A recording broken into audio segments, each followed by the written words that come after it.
You started here at our university 22 years ago.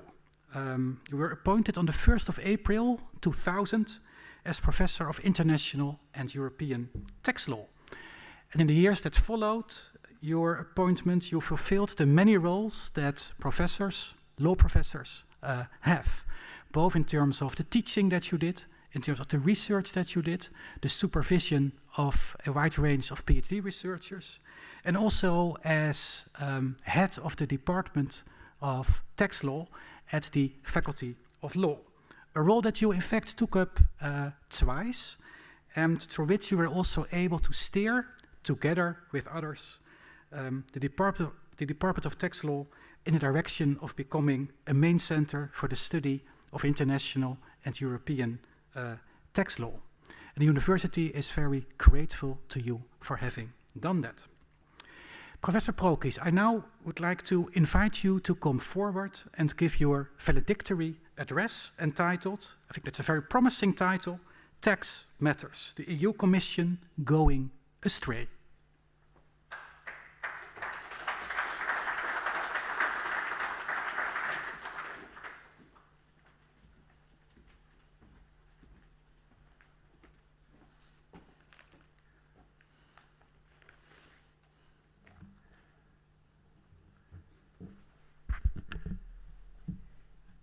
Is it possible to get a glass of water? Yeah, that would be nice. Thank you very much, Mr. Dean, for the nice words. I will come back to later to all the experiences I made when I during those indeed 22, a little bit more than 22 years. Yeah, and actually. I'm very grateful also that so many people came here, people who I didn't see for a long, long time. Also the colleagues from the other branches of law and the colleagues from other universities. That is really a honor for me. I also very happy about that some students are here, PhD students, and of course all the colleagues with whom I worked so nicely during those years. Actually, when I held my inauguration speech 20 years ago, my vision was that Europe would develop towards the United States of Europe. That was also in the title of my speech at that time. And the United States of Europe that disposes of own sovereign rights to tax European citizens. Many thanks.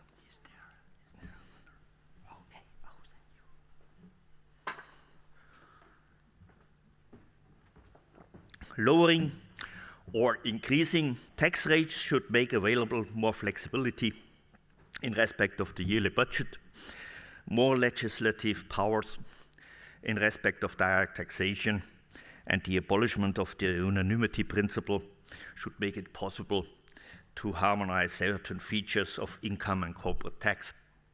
The EU would be prepared to create a tax environment that enables European businesses to grow and expand without being hindered by borders. I must say, none of my expectations have really come true. The essential characteristic of a state is the capacity to exercise sovereignty in financial matters. A state is only able to fulfill its functions if it can cover the related financial needs. The disposition of financial resources should not depend on circumstances that the state cannot influence. Currently, the EU is still dependent on contributions of member states, and the European Union is a union of national states, still a state in the making.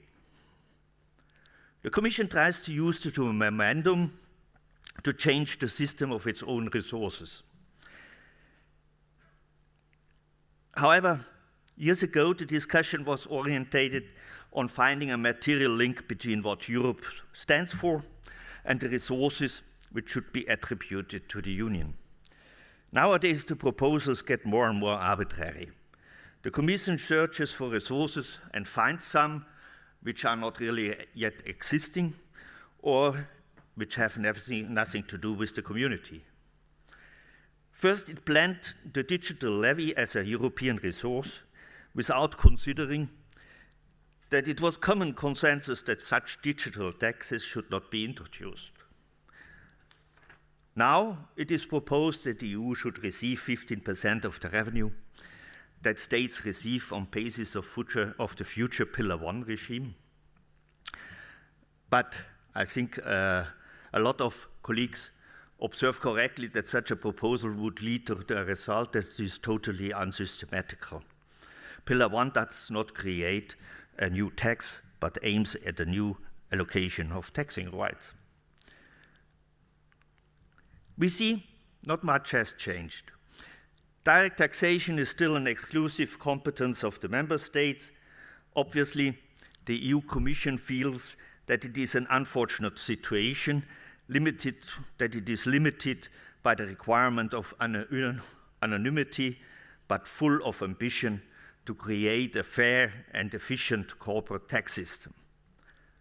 Besides the fact that the Commission does not know how such a system should look like, it tries to be active by circumventing the legal limits in order to expand its powers and by finding new ways how to gain influence on direct tax laws. The tax agenda for the 21st century, presented by the Commission in May 2021, illustrates well the abysmal gap between existing legal competences, on the one hand, and the scope of the intended projects of the EU. It is not only that the EU promises the immediate implementation of both pillars, but the Commission also aims at a widespread harmonization of direct taxes in the field of company taxation.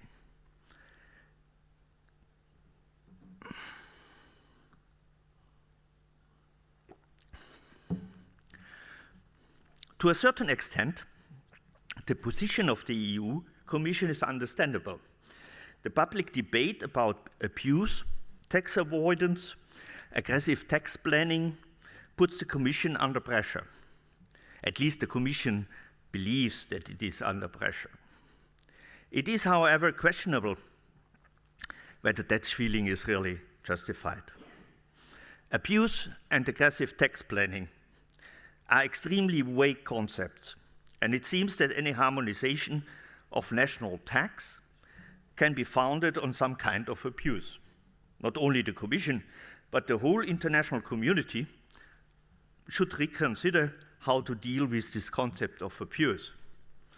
Tax law restricts the fundamental rights of citizens.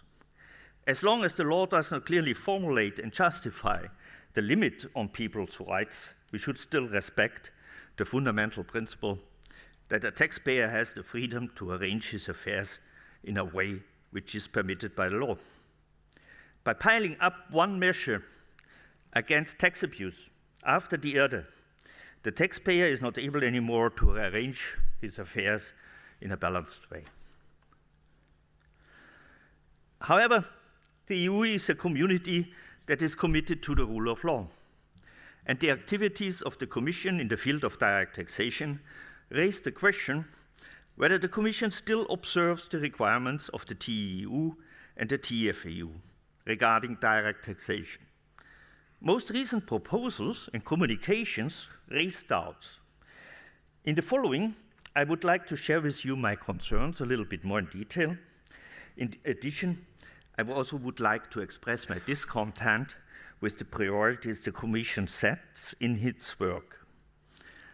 Is it not problematic that the Commission only acts if abuse or aggressive tax planning can be used to justify action? Is the Commission not forgetting significant issues that have to be solved for the functioning of the common market?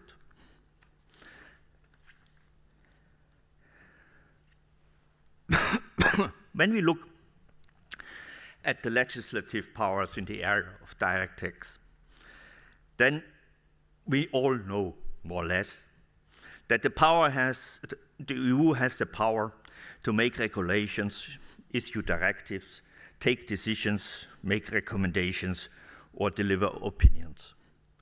The power to act, however, is limited.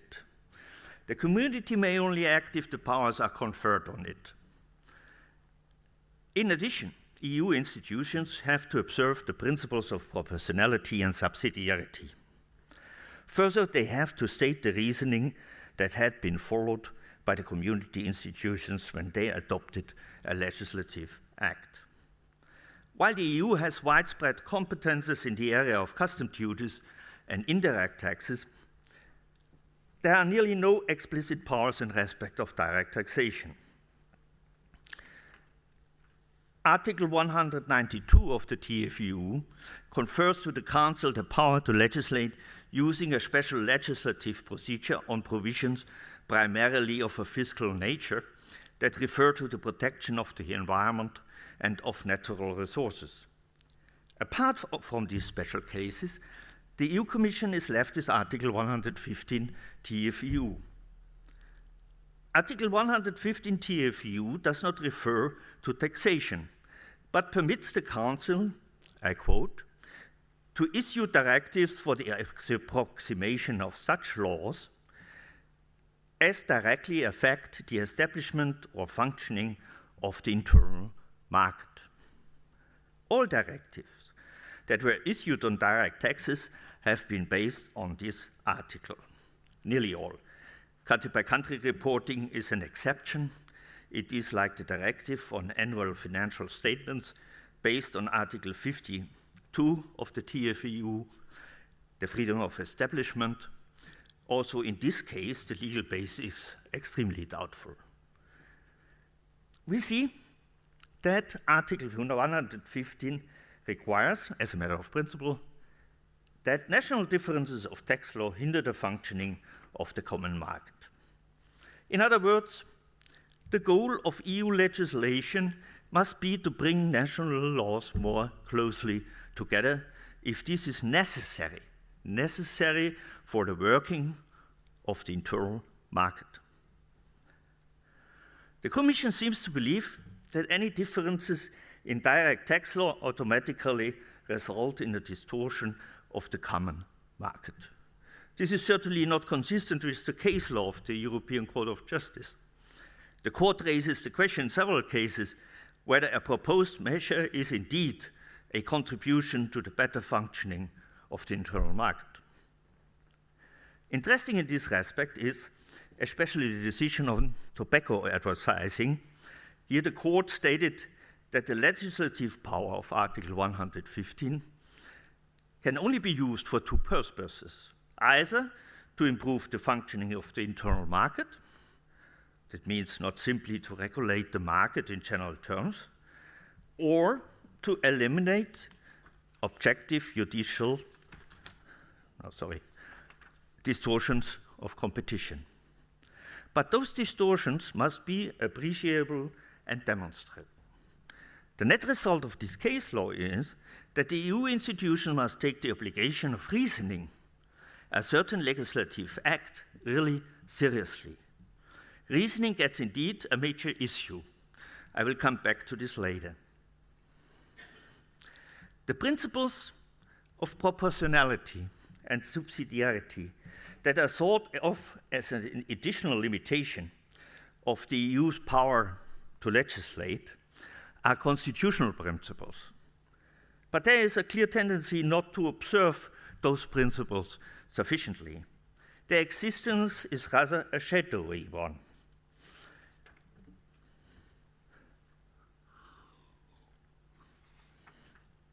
Nevertheless, they are objective judicial standards, and only because the European Court of Justice applies legal restraint in this respect, this does not change the binding legal character of the limitation.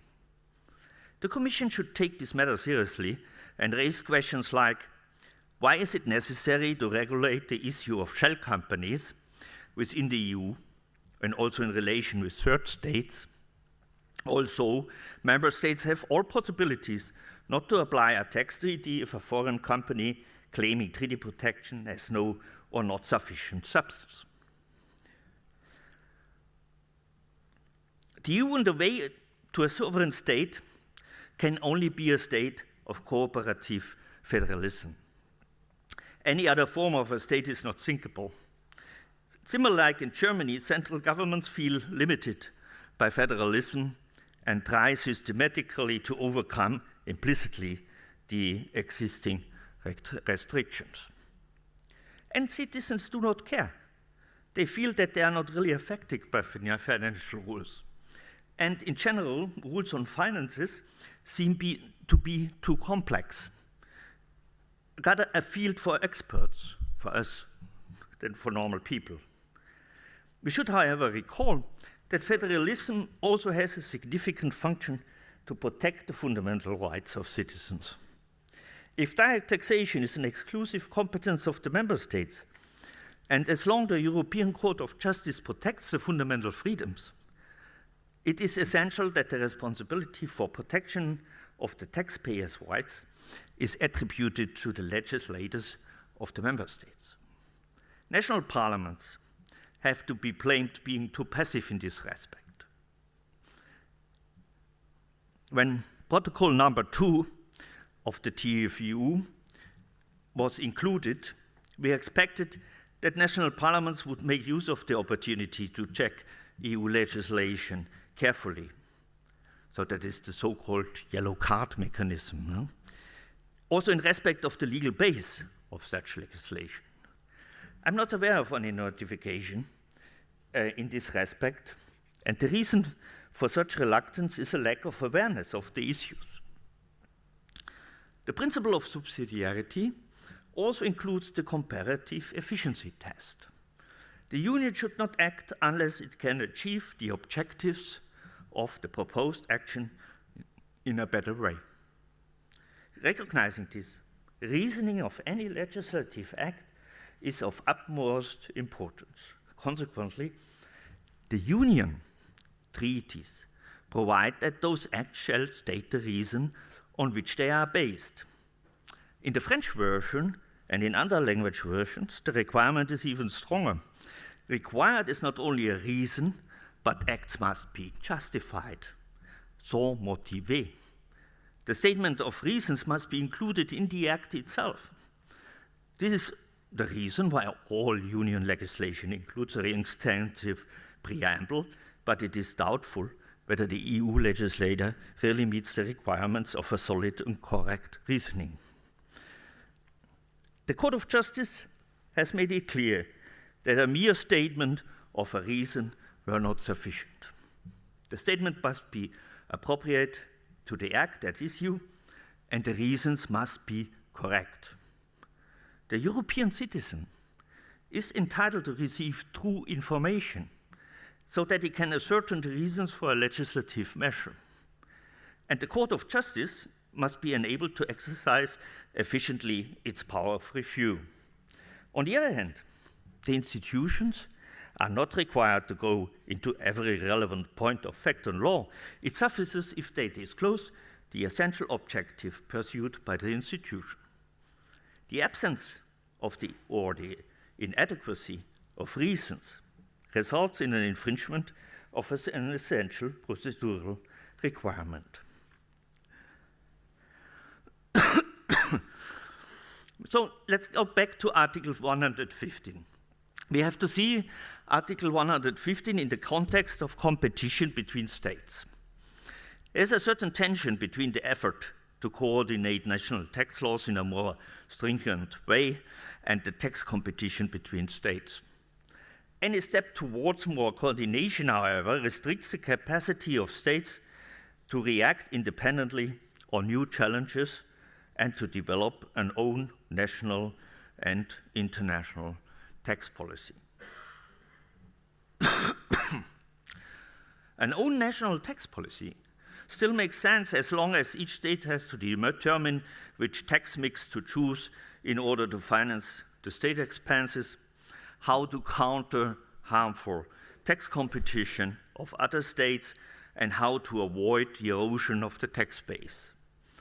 I would like to recall that member states are not only in a competitive situation with each other, but also with strong competitors in Europe. Think about the UK or Switzerland. And of course also with the whole world, United States, China. Most of the enacted or proposed directives put the EU at a disadvantage in regard to worldwide competition. A good example is country-by-country reporting. While the countries participating in BEPS did discuss the issue in detail and came to a more balanced solution, the EU nevertheless obliges now European enterprises to make those sensible data public. EU companies are therefore confronted with a disclosure obligation which the competitors in countries like China, US, or UK do not know.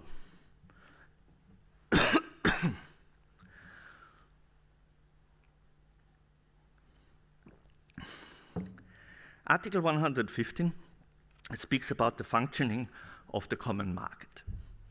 And there are certainly cases where different national rules result in a jurisdiction of competitive conditions within the market. For this reason, I do think that the directive on CCCTB, as proposed years ago, a harmonization of the tax base of the corporate tax in the EU, can indeed be based on Article 115. Different corporate tax bases and the restriction of setting of losses within the common market have strong influence on the competitiveness of European undertakings and should be eliminated. One of my tutors, Professor Albert Redler, who was a very convinced European, and I always felt very committed to him, was a passionate advocate of the European idea. As a member of the Rudin Committee, which already suggests the introduction of a minimum corporate tax rate more than 30 years ago, he knew that it was necessary to find balanced compromises between competition and the need of tax harmonization.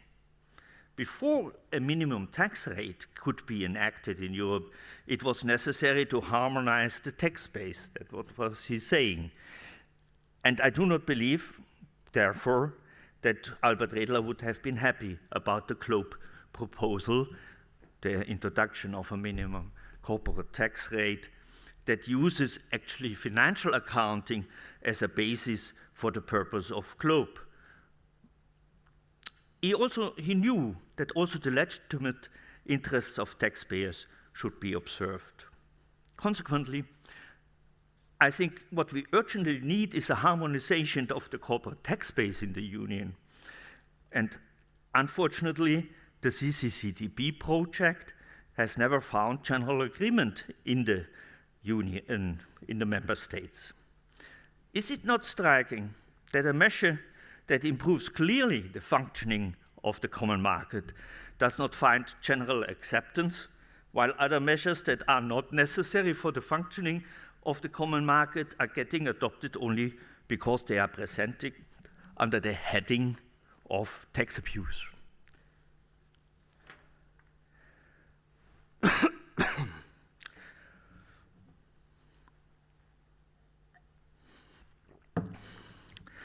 The first sin in respect of legality happened when the EU enacted the so-called Anti-Tax Avoidance Directive, short ATAD. The ATAD directive stands under the heading of ensuring that tax is paid where profits and value are generated. However, no provision of the directive really serves this objective. A limitation of the deduction of interest expenses, for instance, leads exactly to the opposite result. Profits are not calculated correctly anymore from the perspective of the ability to pay principal. I only want to mention that in Germany we are still waiting for a decision of the German Supreme Court on the constitutionality of those earnings stripping rules. There are indeed good arguments for assuming that those rules are unconstitutional, and nevertheless we introduce it in the European Union. That is now a very important point. Equality of taxing citizens, an infringement of the property rights, or any other violation of fundamental rights. In total, the responsibility for a fair and effective tax system cannot be guaranteed by the European institutions, not even by the European Court of Justice. The court does not have competences in controlling the national legislator in the field of direct taxes.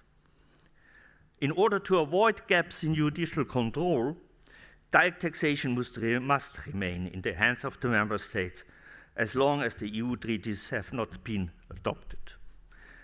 ATAT is in many aspects nothing else than resistance against base erosion, an object that can be better achieved by each member state separately.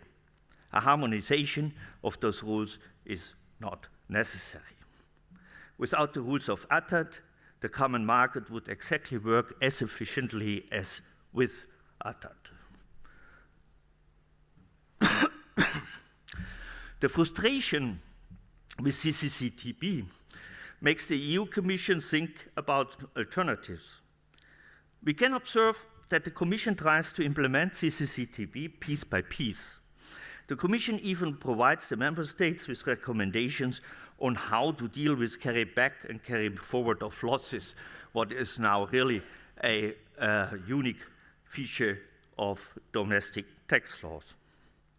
A recent development in this respect is the proposed directive named DEBRA.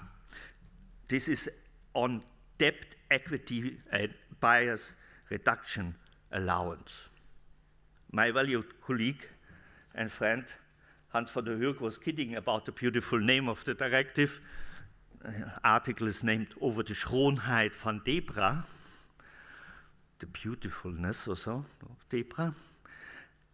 Another esteemed colleague, Roland Ismer from Nuremberg, raises the question whether the proposal is rather a zebra or a donkey. Whatever it may be, the proposed directive is nothing else than a demonstration how far the EU exceeds the legal limits as provided by the EU treaties. The proposal consists of two parts. First, the taxpayers will be granted an allowance on equity that is computed by multiplying the increase in net equity in 1 year by a notional interest rate. Second, interest deduction will be further limited. So, a case of carrot and stick. Allowance in respect of equity, additional limitation of deduction of interest. The Commission assumes that the shortage of equity and the excessive financing of businesses by debt is a problem for companies and the member states' budgets.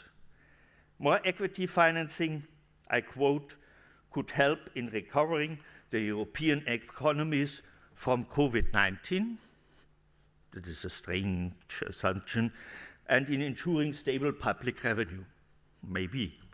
In this respect, however, the Commission oversees several fundamental considerations. It is true that companies with a high equity and low debt are more robust in times of crisis. Companies with high equity were in a more favorable situation during the financial crisis as they were not dependent on the capacity and the functioning of financial institutions. But the current crisis is not comparable with the financial crisis. Most companies do not have the chance to choose between equity and debt. Debt financing is a normal way of doing business. However, when I read Shakespeare and Polonius says in Hamlet that you should neither be debtor nor creditor, but I believe few economists would agree nowadays with such a statement of Polonius. And not every investor wants to take the risk of a capital investor. An incentive to attract more equity may therefore be worthless and inconsistent with economic reality.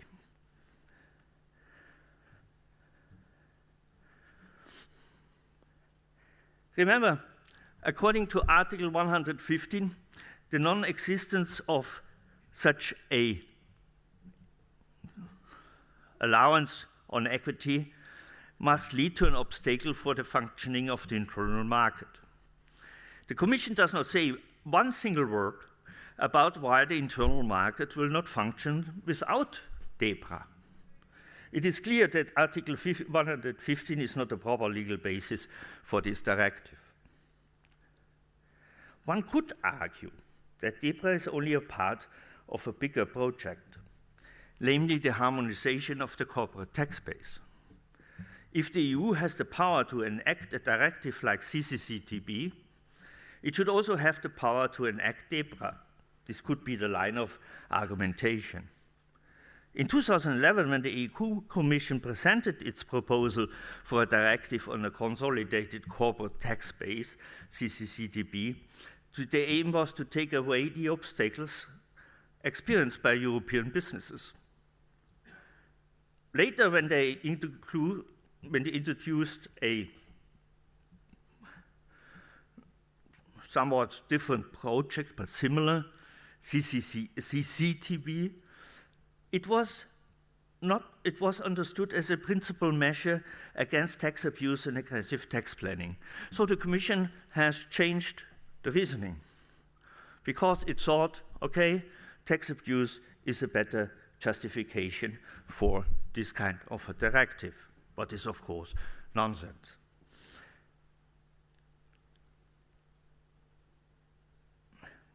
Within the tax agenda of the Commission for the 21st century, the project is again relaunched, now under the new title, BEFIT. Hans, you could perhaps write an article about the beautiful name of BEFIT. No? That should be helped to improve the marketing of the harmonization of the corporate tax base. It seems to me if you are not able to sell something under the name CCCTB, then you may perhaps change the name of the project in BEFIT, and so you can have a new start. But that is not what is law about. Law is about content and not about marketing. In the case of the DEPRA directive, the Commission does not even try to establish a closer link with the functioning of the internal market. The Commission says that direct tax legislation falls within the ambit of Article 115, and that the complete lack of such a tax debt bias may create distortions to the functional of the internal market. I would say that is a case of an incorrect reasoning. It is that the statement that there is a distortion of the internal market is only a pure statement, but nothing else. A true and a correct reasoning is something different. It's obvious that the EU does not have a legal base for DEPRA. However, the real problem is a different one.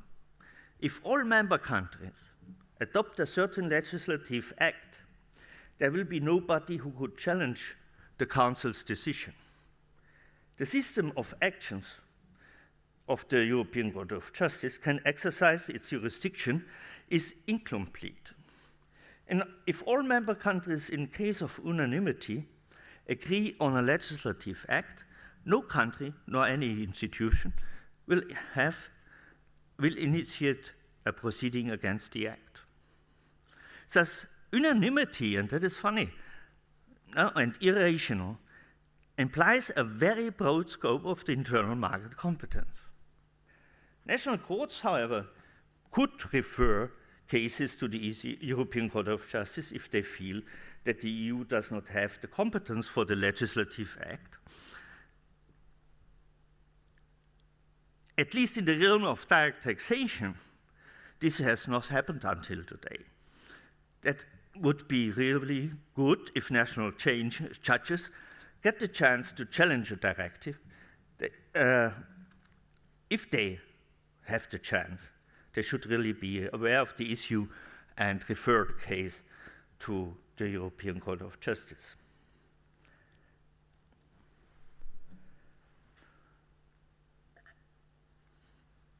Otherwise, we are running the risk that the German Supreme Court and possibly other Supreme Courts feel responsible to determine the limits of the EU competences.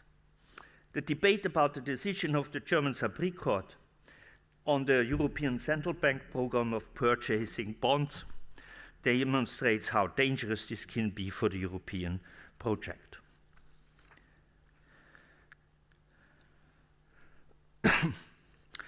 Another problematic example is the Directive on a minimum corporate tax. The directive is aimed to implement the OECD's work on Pillar 2, the so-called GLOBE Directive. As already said, the Commission reacted quickly by presenting a proposal of a directive to implement the Pillar 2 into European law. The fact that the EU is reacting so fast already raises doubts whether the Commission has taken sufficient time to think about the OECD recommendation. Hurry is always a poor basis for decision making, and this is especially true for making law. I do not want to discuss the general problem of the implementation in detail. The directive is extremely complex. It creates a parallel taxation scheme. It uses financial accounting for, as a basis. The existent inconsistencies may lead to both double taxation and double non-taxation.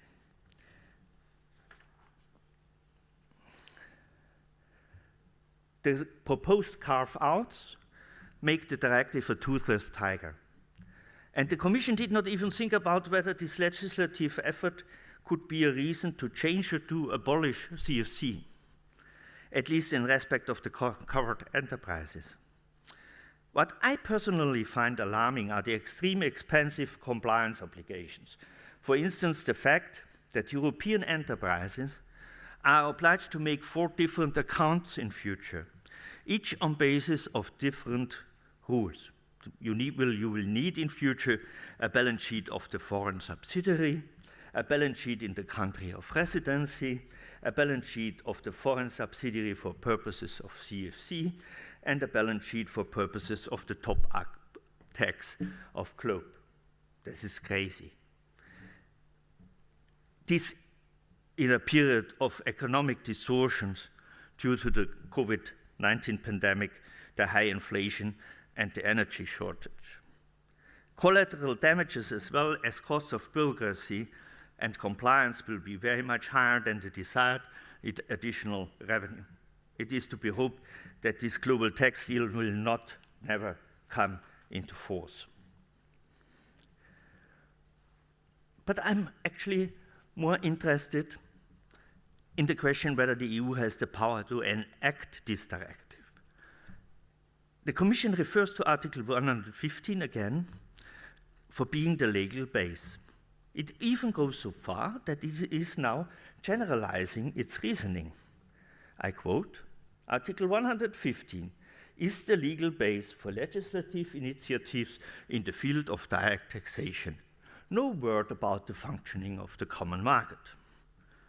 Any legal regulation, in the view of the Commission, can be based on Article 115, even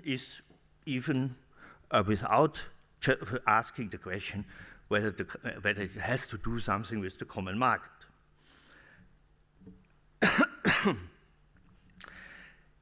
The Commission argues that the EU as a closely integrated economy requires that the two-pillar agreement is implemented in a coherent and consistent way across member states. But it is really necessary to have consistency and conformity in the EU in this respect. Pillar 2 is a project that is aimed at committing the whole world. Accordingly, it's not necessary to protect the EU from national solo efforts. Countries who will adopt Pillar 2 will anyway have to implement it. But the Commission goes further. It makes several rules binding where the OECD proposal still allows for alternatives. But there is one issue which is essential and which I find dangerous.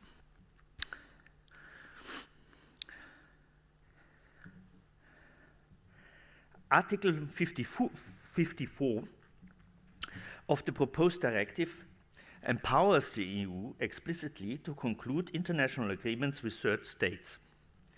Such a delegation of power could be based on Articles 3.2 and 216.1 of the TFEU, which confer external competences the power to conclude agreements with third states to the EU. The external competence is therefore closely linked with the internal competence of Article 115. In the realm of globe, the external competence may not be that relevant, but it is a signal that the Commission also wants to claim the treaty concluding competence for the EU. The later implementation of Pillar 1 could lead to the result that not the member states, but the EU would have to sign the planned multilateral convention. The substantial increase of European legislation could even result in an exclusive EU competence to conclude tax treaties with third states. In this context, it is also worth taking a closer look at the proposed directive on shell companies. The directive obliges EU member countries to refuse treaty entitlement in case of companies without sufficient substance that are located in third countries. By doing this, the treaty rules on residency get a European dimension, which could be used by the EU Commission to extend its activities to the conclusion of double taxation treaties. Consequently, any further EU legislation enacted will expand the power of the EU in the area of direct taxation.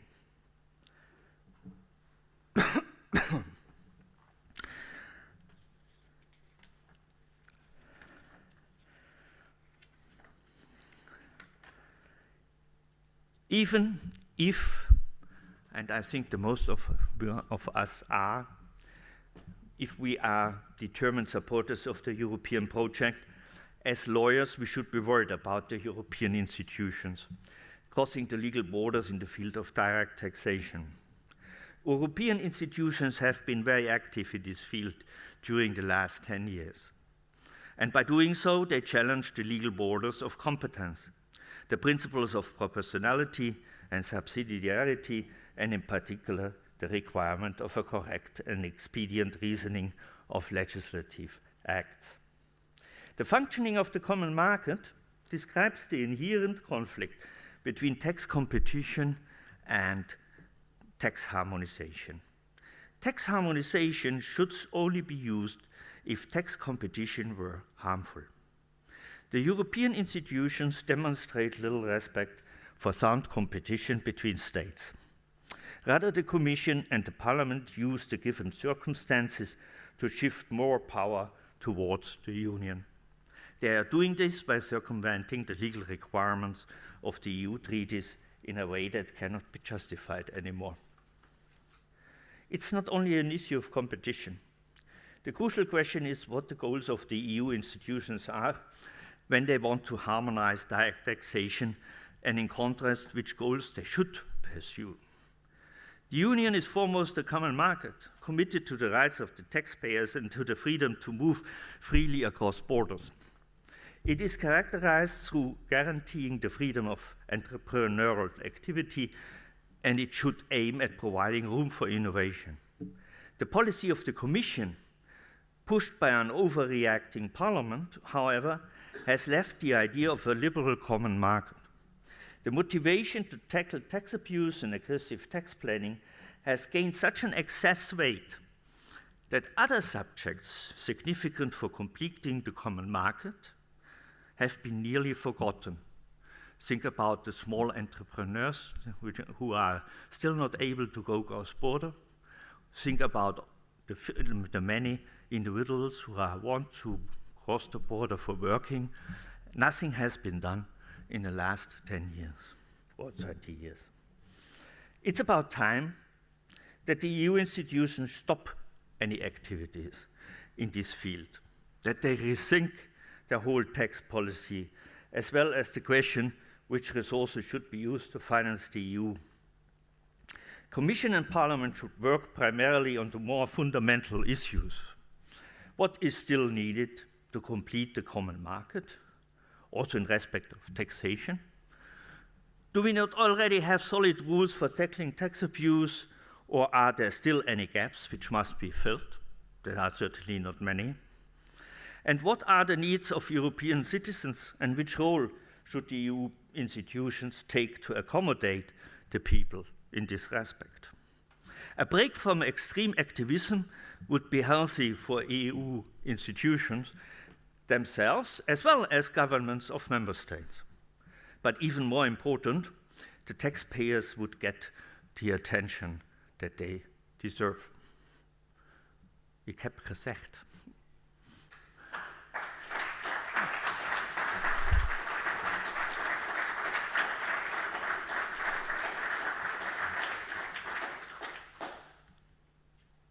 You get the written version, which is very much longer in due time. Let me only say some final words. First of all, I would like to thank my family. And I'm very happy that my son is representing the family here. And I am very grateful to my partner, Anna, who has supported me so much during the last years. Thank you to all friends, colleagues, who were always open for discussions and for assisting me. In general, I have to say I had a very, very good time at this university, which is really a great university, and I very much hope that this university will stay what it is and get perhaps even better. Together with my tax colleagues, we have achieved a lot. And I thank you very much for your friendship and the preparedness to cooperate in all instances. I think we had a great time. I will miss you all. Thanks.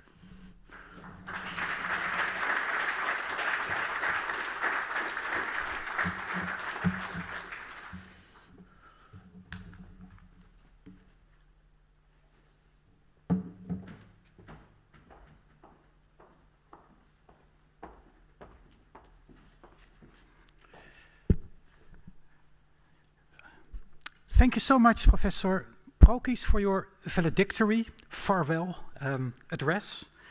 I think that one of the reasons why we are not happy about your retirement is exactly because of the stance of your lecture, being critical.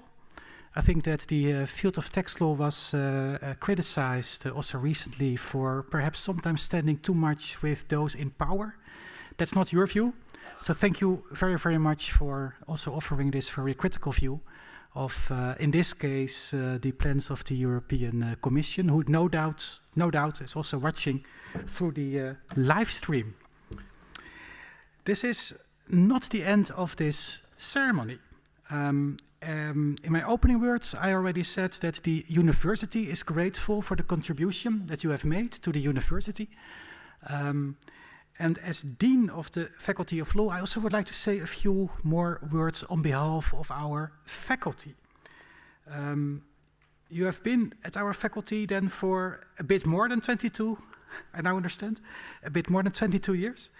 When you arrived here in 2000, the Netherlands were not unknown to you. Just before your appointment here with us, you worked at the famous International Bureau of Fiscal Documentation in Amsterdam. And to Dutch people, the move from Amsterdam to Maastricht may be a very big one. One crosses more than half of the country when one makes that move. But for you, having studied in Munich and already previously having made this big move in a northern direction, that may have been much less of a real change from move to Amsterdam to Maastricht. You may even have thought that Maastricht is in fact only a suburb of Amsterdam. That turned out to be not true. I think we have some people here also from the city of Maastricht. They in fact believe it's the other way around, that in fact Amsterdam is a suburb of Maastricht. They are also not right in saying that. But in any event, you came to us on that 1st of April 2000 to a text law department that was at that time still very small and also was still very national. I think there were only Dutch colleagues working there at that time. And it was also at that time still headed by the founding father of teaching tax law here at Maastricht, Professor René Niesen.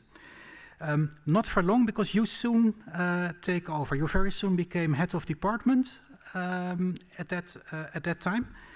And I already mentioned previously in my welcoming words that you in fact were twice head of department.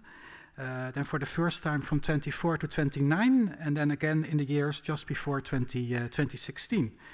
In both years, both in 2009 and in 2016, you handed over the chairmanship to the person who is now sitting next to you, Professor Raymond Luya.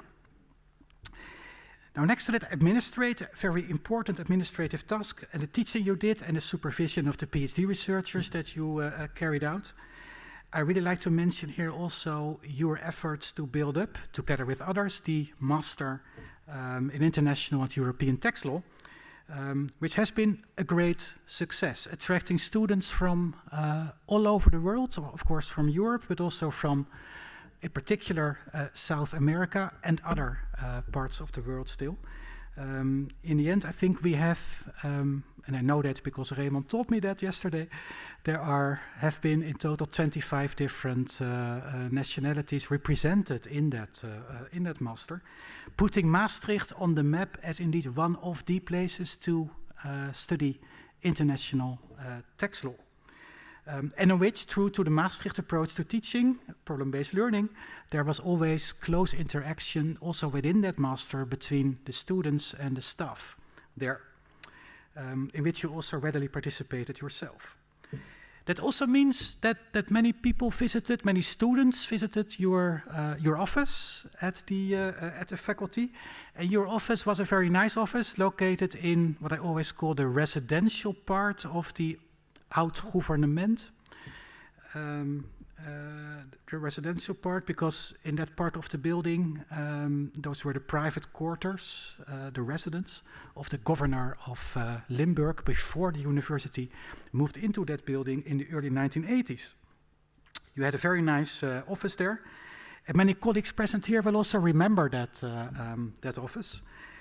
And I think that for Rainer, there was a very good thing to that office, but also perhaps a very bad thing being there. I think many people also remember that office for the very nice balcony that you had there. The good thing was that it is a very big room that you had all for yourself, which is unthinkable today in view of the rise in staff that we have seen in recent years. The bad thing about that room, however, was that when the dean looked out of his window to his room, he had a very clear view of what you were doing in that room that you were in. He only had to look outside of his window. Let me just say that meant that all kinds of interesting encounters started to occur, in particular after 2004, between you and the dean, as a result of this direct view that he had. Because in 2004, there was introduced a ban on smoking cigars and cigarettes, but in your case, I think that was mostly cigars. And then I think you started to make all kinds of strategic, legally relevant moves there. The first ban on smoking was really that it was banned to smoke inside the building. And the crucial question then occurred whether smoking on the balcony should qualify as smoking inside of the university building. That was the first hurdle that had to be taken there. So was the balcony really inside the building, and did the ban on smoking also apply to that situation? Then it became even more interesting, I think, when the ban on smoking was also extended to smoking outside. And could it be that de jure the balcony was neither inside nor outside of the building? I think that was the interpretation that you gave to that rule. As I understand it, the case will be a very prominent one in the handbook on interpretation in international tax law that you might still write in the years to come, Reiner. Looking forward a lot to reading that. Professor Prokisch, on behalf of the Faculty of Law, thank you very much for your contributions to the development of our faculty and for the many things that you have done. I am not the only one addressing you today, because there is someone in the room who is in fact in a much better position to address you, and that is the head of the Department of Tax Law, Professor Raymond Luya. And I'm happy to give him the floor now.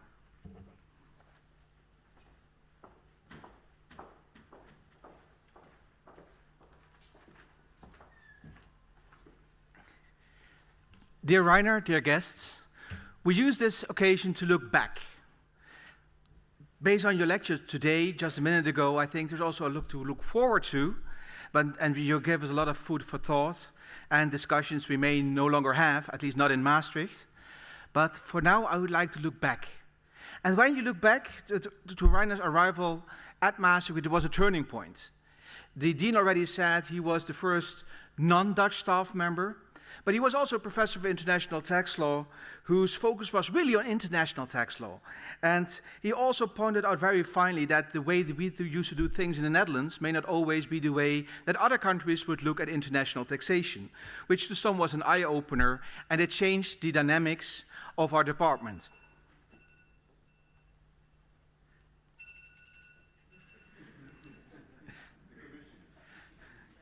So, with Reiner's help, we were indeed able to convince the faculty board to let us do a master's in international European tax law, which not only drew students from many countries, but by now we had more than 1,000 students in that project. So it not only resulted in a very broad international classroom and in a student body where international students and Dutch students could join, but it also had an effect on the department itself, which by now has counted 12 different nationalities. Also, the department itself became far more international. Reiner's engagement with the student body was something they very much appreciated. And when we look at it from a global perspective, Reiner had a particular interest for people with a link to Latin America.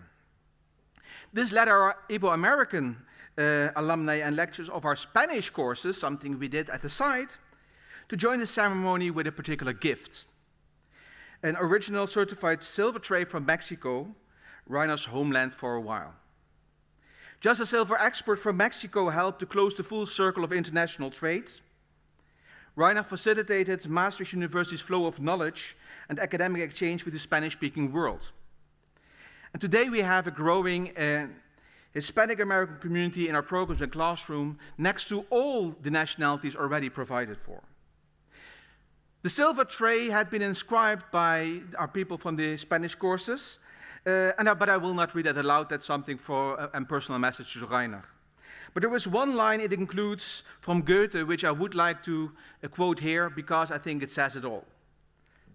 Leider lässt eine wahrhafte Dankbarkeit mit Worten sich nicht ausdrücken. I would like to invite Esperanza Butrago to hand you the silver plate.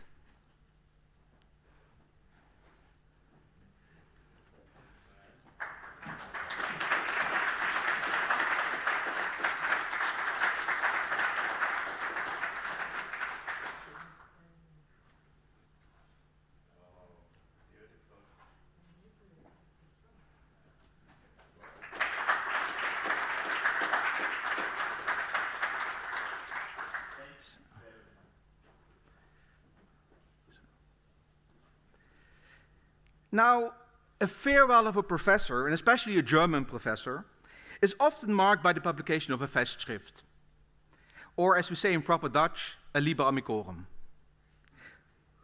On the one hand, traditions are there to be honored. On the other hand, we are in a dynamic academic environment that is reinventing itself. So we decided to compromise. Before you get worried, Rainer, rest assured I do have a book to present to you in a few minutes. It contains valued contributions from several of your UM colleagues, of your academic friends and colleagues from the Netherlands and abroad that are still active in academia or have been. And it also contains some personal observations by some of them, apart from academic contributions. The book, entitled Taxes Crossing Borders, and Tax Professors Too, has been prepared by 3 editors, Narijn Kering, Jasper Korving, and Fernando Souza de Man, whom I would like to thank for all of their efforts. But before we will present you with the book, there is more to it. A traditional Festschrift often contains important publications and contributions that should find their way to a broader audience. Nowadays, academics are nudged into making publications more readily available. For this reason, it is my pleasure to announce that this book is also the first book to be published by our new Maastricht University Press. Next week, the scientific contributions will be made available open access, which is about to become the new standard in academic publications. I would like to thank at this point also our colleagues from Maastricht University Press for their assistance, and I would like to invite all the authors present here today to pick up your copy later on in the reception hall after the ceremony. Dear Rainer, thank you for everything, and allow me to invite one of the editors to hand you with your first copy of your Liber Amicorum.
Thank you so much. We are slowly reaching the end of this event, and I want to thank everyone for joining us. If you are watching online, I suggest that you propose a toast to Professor Prokisch, and I want to thank Joshua and Luke for arranging the online session. And for everyone present here in the aula, I am allowed on behalf of Professor Prokisch to invite you to the reception that is going to take place right here in this building in the Refter. When leaving the aula, please allow Professor Prokisch together with his partner and family to leave first, followed by the cortege. And with this, I close this academic ceremony.